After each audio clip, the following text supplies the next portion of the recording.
Welcome to Tuesdays with Suzanne. And today we're going to be moving into segment 3 of a series that we started 3 weeks ago of what's yours to do. The world is in what seems like utter chaos at the moment. People are finding it internally, they're finding it in the world around them.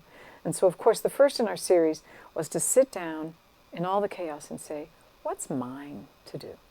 The second in the series was last week when we worked with how to deal with the fact that we need to stay full and nourished. We need to keep our own oxygen mask on, and we need to know how to let go of the tension and stress in our bodies, to let go of the pain, to let go of the tightness, to let go of the anxiety, to let go of the emotions that may be there. So last week was about, we called it breath in, breath out. How to set up a practice that takes you through your system, filling in each moment, in each cell of who you are, but also allows you a practice of emptying whatever you no longer need. Side by side, breath in, breath out.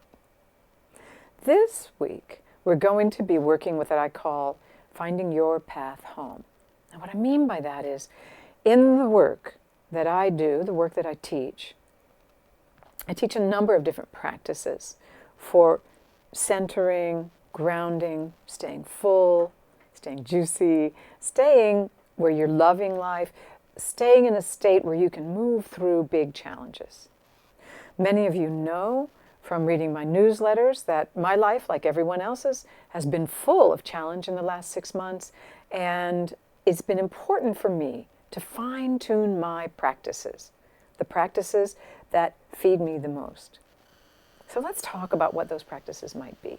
And you may have your own set of practices that work for you, and I'm going to bet that some of mine may also be on your list. But today we're going to think about and look at what are the practices that feed you most, and how can you use them so consistently that when things get challenging, you remember to go back to them. Okay? So, one of the things that is a practice for me, when I start to feel a lot of churning emotion inside, and it might be from seeing something on television, which I don't watch a lot of for just that reason, reading something in the newspaper, hearing something on a podcast. It might also be from something going on inside me about an expectation that was not met or a painful place that I just ran up against. In any of those, when you come up against them, you want to be looking at what brings you home to clarity again, so that you can move through it and not stay in a rabbit hole of grief or loss or anger or fear, anxiety. These rabbit holes are not helpful for us, and they do not help us move through. They actually, people will say, oh, well, I need to feel my emotions. Well, yes, and we need to move through. Emotions naturally move through. So what practices help you move things, become aware of them, move things, and come out the other side? So my go-to practices are walking, journaling, sharing and connecting with friends, and also being still and breathing, like the practice that we did last week on Tuesdays with Suzanne. So breathing, walking, moving, dancing. Also going into an environment where there's good music or good connection with others, and I feel my whole psyche change inside, and then things can open up. Those are some of mine. So if you would, think about what yours are. And then take a moment now, if you will, let your eyes close, let yourself sink inside, and remember the last moment that you had where you were feeling a little lost or challenged, emotional. Yeah. And notice what it feels like in your body. Not your tsunami, please, but just let yourself feel what it feels like to be challenged in your body. And then take a moment and bring to mind one of these paths home to yourself. So for me, one of my favorite things to do is throw on my walking shoes and out the door I go.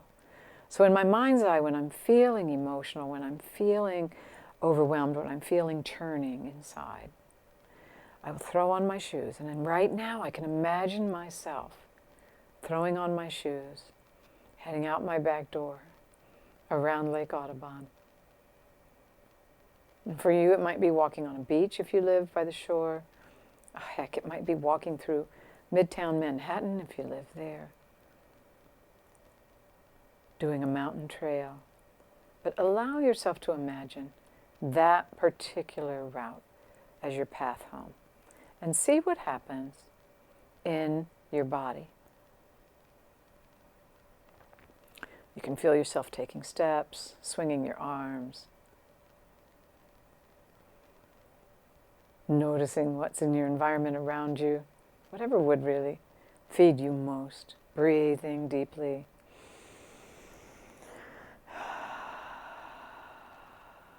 Good, good. And I personally start to notice right away when I'm out walking and swinging my arms that the tension starts to melt away. I don't have the answers, but it starts to melt. So see, that's how I know it's one of my paths home. Yeah. Okay. Now, take a moment now, and if sitting quietly and meditating is your path home, take a moment and drop inside and let yourself sink back in your practice of being still, whatever that is. You might have a mantra, you might have a breathing practice like what we did last week in Tuesdays with Suzanne. You might simply sit in silence and let your thoughts just pass through, not stopping.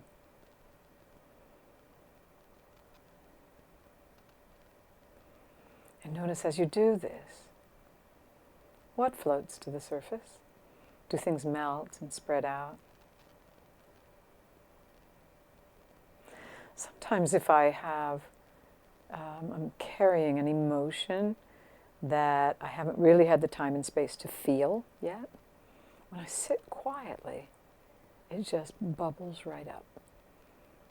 Yeah. And it can be any emotion. Doesn't matter. I'm sitting and I'm quiet. I'm feeling my backbone and my feet on the ground. And I can let whatever it is show up and be present with it. That's a path home. That's a signal that it's a path home. However, if as you're sitting imagining yourself meditating and all you want to do is throw on your shoes and walk, that's the signal to throw on your shoes and use that path home. Okay? Sometimes when I'm confused or overwhelmed, I need to journal. And I will at times wake up early morning and I have to get up and journal. My brain is just too full and it won't let me sleep any longer until I get up, put all those words on a page. So take a moment now with your eyes closed and think about what it would feel like to just journal, stream of consciousness. Doesn't matter how large or small, whether you're on a computer, whether you're in your journal, writing, script, printing, doesn't matter. But letting all of the thoughts and emotions just download onto the page or pages. And if the thought of that causes a little more relaxation in your body, it's your signal to get up and journal. Yeah. Yeah. You also, I have found that artwork of all kinds helps my insides come back into balance. Painting, sculpture, putting my hands in the dirt, yard work, where I'm really connecting to the ground. It's a path home. Helps you get clear. Remember it. Yeah. Journaling, walking, stillness, art, gardening. There are hundreds of paths home that each one of us have in our stable of tools when things get rough. The interesting piece, though, is that when things do get rough and murky, we need to choose a path home that will help us get clarity. So, for instance, while sometimes you just got to go get that ice cream in the freezer, it doesn't really help you get clarity. And it will be problematic in the long run with the way that it mucks about with your brain chemistry. I'm not saying if you need to do it, you don't do it. But pay attention next time something comes up, not to what will just cause things to get feeling weighted down or satiated, but how can I work with this and stay with it and get clear so that I can take an action. And what's yours to do in the world, you can take that action much more clearly. Remember, we started with asking your heart, what's yours to do? And some people say, oh, well, I got what's mine to do, but now I'm not able to carry it. Well, these weeks have been about how to carry that forward. Breathing in and breathing out. Committing yourself to the practices that actually feed you. And when you're fed, then your system becomes clearer, stronger, fuller, and the what's yours to do becomes easier to follow through with and to continue to walk with. Yes. So I invite you to check in right now and take a little inventory. What are your top 5 things to do, practices to practice, that will help you to find your path home when things are challenging? And when we get done, write them down. Write them down. Post them on your refrigerator. Put them in your phone. And use them. They're called practices because we're supposed to practice them regularly. Yes. Knowing how to meditate won't do you a lick of good if you're not actually meditating regularly. And if you can't meditate for some reason, pay attention to the part of you that just won't let you sit still. And maybe you need to put on your shoes and walk. Yeah. I recently had a colleague who had to spend time with a family member who has shall we say, a pretty severe addiction issue. My colleague doesn't do any drugs or alcohol. So being in a closed environment with her family member was difficult. It was difficult. And she found when she came home from that 5 days with this person that she was really working hard to get her own ground back. And we talked about, what are your paths home? I was able to help her hold that clarity in the space for herself. And by the time we got done talking and working, she could feel it again. She was on her path home. And I wish the same for you as we all move through this world. It is so challenging right now. And enjoy.